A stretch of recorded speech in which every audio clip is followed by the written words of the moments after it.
आपसे एक प्रश्न करना चाहूँगा कि जो ये हार जीत होती है चुनावों में, जो पार्टियों की जिस प्रकार से कोई भी पार्टी जो है अपनी प्रतिक्रिया देती है हार या जीत पे, तो आप इस हार जीत को किस तरह से देखते हैं?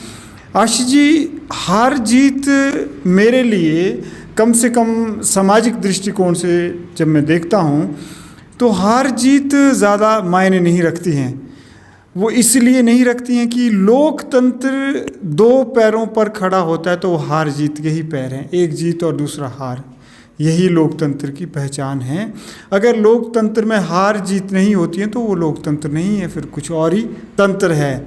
उसी तरह से लोकतंत्र में पक्ष और विपक्ष की वजह से ही निष्पक्ष लोकतंत्र होता है।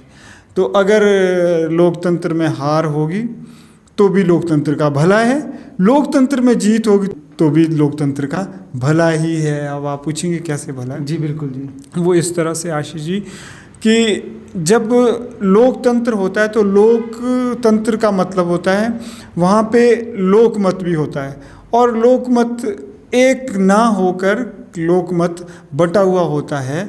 लोकतंत्र की परीक्षा इसमें है, इस बात में है, सफलता इस बात में है कि मत भेद के बाद मनभेद ना हो। जी जी बिल्कुल। तो इसीलिए अगर लोकतंत्र की खुशहाली के लिए, सर्वांगीण विकास के लिए यह अत्यंत आवश्यक है कि हारने वाले ना हो हीन भावना के शिकार, और जीतने वालों में ना हो अहंकार।